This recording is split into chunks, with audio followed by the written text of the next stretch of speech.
Hello അസ്സാം വലൈക്കും. ഇന്നലത്തെ എൻ്റെ കുറച്ച് വിശേഷങ്ങൾ കണ്ടാലോ. ഇന്നലെ ഇപ്പോൾ ഇതാ എണീക്കാൻ കുറച്ച് ലൈറ്റായി. ഞാൻ രാവിലെ എന്ന് പറയാൻ പറ്റില്ല, ഒരു ഉച്ച 12 മണിയായി, നട്ടുച്ച. അപ്പോൾ രാവിലെ സുബഹി നിസ്കരിച്ച് ചെറുതായിട്ടൊന്ന് നാസ്തയെല്ലാം കഴിച്ചിട്ട് അങ്ങനെ കിടന്നതേനു. പിന്നെ നല്ലോണം അങ്ങ് ഉറങ്ങിപ്പോയി. അങ്ങനെ എണീച്ച് പിന്നെ ഞാൻ വിചാരിച്ചെന്നാൽ വേഗം കുറച്ച് ഫ്രൈഡ് റൈസ് ഉണ്ടാക്കാമെന്ന് വിചാരിച്ച്. അപ്പം ചില്ലി ചിക്കൻ ഇന്നലെ ഉണ്ടാക്കി വെച്ചതുണ്ടായിരുന്നു ഫ്രിഡ്ജിൽ. അപ്പോൾ ഫ്രൈഡ് റൈസ് ആകുമ്പോൾ പെട്ടെന്ന് പണിയും തീരും. അങ്ങനെ ഇതാ ഫ്രൈഡ് റൈസിന് വേണ്ടിയിട്ട് ഓയിലൊഴിച്ച് 2 മുട്ട ഒന്ന് സ്ക്രാമ്പിൾ ചെയ്തെടുക്കണം ആദ്യം. അതിൽ കുറച്ച് പെപ്പറും ഉപ്പും എല്ലാം ഇട്ടിട്ട് എന്നിട്ട് അതൊന്ന് കോരി മാറ്റിയതിന് ശേഷം സെയിം പാനിൽ തന്നെ നമുക്ക് ഇത് ചോറ് റെഡിയാക്കാം. ഇപ്പോൾ ഒരൊറ്റ പാത്രത്തിൽ തന്നെ നമുക്ക് എന്താ പറയുക റെഡിയാക്കാൻ പറ്റുന്നതാണ് ഈ ഫ്രൈഡ് റൈസ് എന്ന് പറയുന്നത്. പിന്നെ അതിൽ തന്നെ ഇതാ കുറച്ച് ഓയിൽ ഒഴിക്കുക. എന്നിട്ട് സ്പ്രിംഗ് ഓണിയൻ്റെ വൈറ്റ് പാർട്സും പിന്നെ വെളുത്തുള്ളി ഒരു 2-3 അല്ലി അത് നന്നായിട്ട് എന്താ പറയുക ചെറുതായിട്ട് ചോപ്പ് ചെയ്തത് അതാദ്യം ഒന്ന് ഇട്ടിട്ട് ഒന്ന് വഴറ്റി കൊടുക്കുക.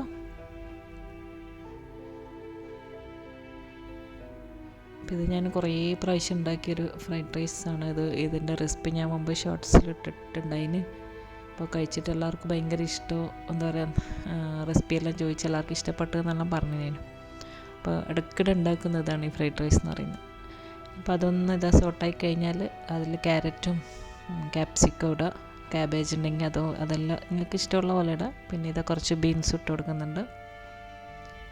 പിന്നെ അതിലാവശ്യത്തിനുള്ള ഉപ്പിടുക. ആദ്യം കുറച്ചിട്ടാൽ മതി. കുറച്ച് കഴിയുമ്പോൾ നമ്മളിതിൽ സോയാ സോസെല്ലാം ഒഴിക്കുന്നതുകൊണ്ട് അങ്ങനെ വെജിറ്റബിൾസ് എല്ലാം ഒന്ന് നന്നായിട്ടൊന്ന് കുക്കാവുന്നു വേണ്ട, ജസ്റ്റ് ഒന്ന് വാടിയാൽ മാത്രം മതി. മറ്റുള്ള പച്ചക്കറി പോലെ ഇങ്ങനെ കുറേ വേവിച്ചിട്ടൊന്നും ഉണ്ടാക്കണ്ട, ജസ്റ്റ് ഒന്ന് വാടുക, അത്രേ വേണ്ടൂ. ഇനി അതിലേക്ക് നമ്മൾ നേരത്തെ റെഡിയാക്കി വെച്ചിട്ടുള്ള മുട്ട ഉണ്ടല്ലോ അതിട്ട് കൊടുക്കുക. നിങ്ങൾക്ക് ചിക്കൻ ഫ്രൈഡ് റൈസ് അങ്ങനെ വേണ്ടെങ്കിൽ ഈ സമയത്ത് ചിക്കൻ ഉപ്പും പെപ്പറെല്ലാം ഇട്ടിട്ട് വേവിച്ചതെല്ലാം ഇട്ട് കൊടുക്കുക. ഞാൻ പക്ഷേ ചിക്കൻ എക്സ്ട്രാ ഇടുന്നൊന്നുമില്ല, ബിക്കോസ് ഞാൻ സൈഡ് ഡിഷായിട്ട് ചില്ലി ചിക്കൻ ഉണ്ടാക്കിയില്ലല്ലോ. അപ്പോൾ ഞാൻ വിചാരിച്ചു പിന്നെ ഇതെല്ലാം ചിക്കനെ വേണ്ട, അപ്പോൾ ഇതാകുമ്പോൾ പെട്ടെന്ന് റെഡിയാക്കാൻ പറ്റുമല്ലോ. ഇനി അതിലേക്ക് 1 table spoon soya sauce, 1 table spoon chilli garlic sauce, അതില്ലെങ്കിൽ ചില്ലി സോസ് ആയാലും മതി, അല്ലെങ്കിൽ ടൊമാറ്റോ സോസ് ഇടുക. പിന്നെ ഒരു 1/2 ടീസ്പൂൺ പഞ്ചസാര കൂടി ഇതിലിട്ട് കൊടുക്കുന്നുണ്ട്. 1/2 ടീസ്പൂൺ മതി. എന്നിട്ടിത് നന്നായിട്ടൊന്ന് ഇളക്കുക. ഇതെല്ലാം ഹൈ ഫ്ലെയിമിൽ വെച്ചിട്ട് തന്നെ റെഡിയാക്കേണ്ട ഇതാണ് ഈ ചൈനീസ് ഡിഷസ് എന്ന് പറയുന്നത്. പിന്നെ അതെല്ലാം എല്ലാം ഒന്ന് മിക്സായി കഴിഞ്ഞിട്ട് പിന്നെ നമ്മളിതിലേക്ക് ചോറിട്ട് കൊടുക്കും. ചോറ് ഞാനിത് തലേന്ന് റെഡിയാക്കി വെച്ചിട്ടുള്ള ചോറാണ്. എപ്പോഴും നമ്മൾ ഫ്രൈഡ് റൈസ് ഉണ്ടാക്കുമ്പോൾ എല്ലാം തലേന്ന് റെഡിയാക്കിയിട്ട് ചോറ് എന്താ പറയുക ഫ്രിഡ്ജിൽ വെച്ച് പിറ്റേന്ന് എടുക്കുകയാണെങ്കിൽ നല്ലൊരു എന്താ പറയുക ഒരു പറ്റി പിടിക്കാണ്ടുണ്ടാവില്ലേ, അതായിരിക്കും ഏറ്റവും നല്ലത്. അങ്ങനെ കുറേ റെസിപ്പി ഞാൻ അങ്ങനെ കണ്ടതുകൊണ്ട് ഇപ്പോൾ ഞാനും ഇങ്ങനെ തന്നെ ട്രൈ ചെയ്യൽ. പിന്നെ ഇത് ചോറിട്ടിട്ട് എല്ലാം നന്നായിട്ടൊന്ന് മിക്സ് ചെയ്യുക.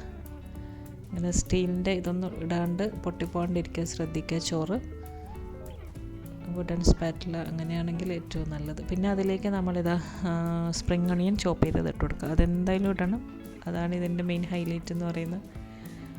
പിന്നെ കുറച്ച് പെപ്പർ പൗഡർ, നിങ്ങളുടെ അടുത്ത് വൈറ്റ് പെപ്പർ ഉണ്ടെങ്കിൽ അതും ഇട്ട് കൊടുക്കാം.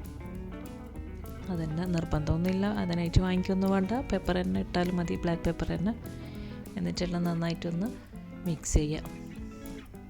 ഇതേപോലെ 2 സ്പൂൺ എടുത്തിട്ടെല്ലാം ആ ചോറിൻ്റെ വൈറ്റ് പാർട്ട് എന്താ പറയുക വൈറ്റ് കളർ എവിടെയും കാണാണ്ട് ഇരിക്കണം, നല്ല മിക്സായി എന്ന് മനസ്സിലാവും. ഇതങ്ങനെ നമ്മുടെ അടിപൊളി ഫ്രൈഡ് റൈസ് റെഡി ആയിട്ടുണ്ട്, നല്ല റെസ്റ്റോറൻറ്റ് സ്റ്റൈൽ ഫ്രൈഡ് റൈസ്.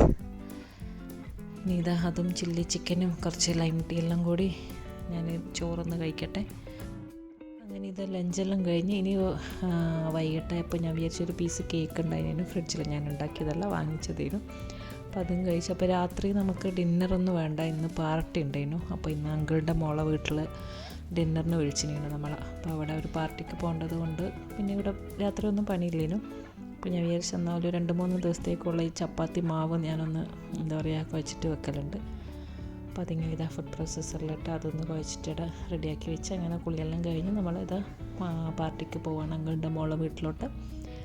അങ്ങനെ ഇവിടെ എത്താൻ കുറച്ച് ലേറ്റ് ആയിരുന്നു. അങ്ങനെ എല്ലാവരും ഉണ്ടായിരുന്നു, നല്ല രസമായിരുന്നു. അതുകൊണ്ട് അങ്ങനെ അവിടെ കുറേ നേരം ഇങ്ങനെ എന്താ പറയുക സമയം സ്പെൻഡ് ചെയ്യാനൊന്നും പറ്റിയിട്ടില്ല. പിന്നെ ഫുഡ് കഴിക്കലും പിന്നെ കുറച്ച് വർത്താനം പറഞ്ഞ് പിന്നെ കുറേ കോളെല്ലാം ഉണ്ടായിരുന്നു. ബിരിയാണിയും അൽസയും പാസ്തയും ബട്ടർ ചിക്കനും പൊറോട്ടയും പുഡിങ്ങും ചിക്കൻ ഫ്രൈയും അങ്ങനെ ഇതാ ഒരുപാട് ഡീറ്റെയിൽ ആയിട്ടൊന്നും ഞാൻ വീഡിയോ എടുത്തിട്ടില്ല. പിന്നെ കൊണ്ടുവച്ച ഉടനെ നല്ല തിരക്കുണ്ടായിരുന്നു ഭക്ഷണം കഴിക്കാനും എല്ലാം.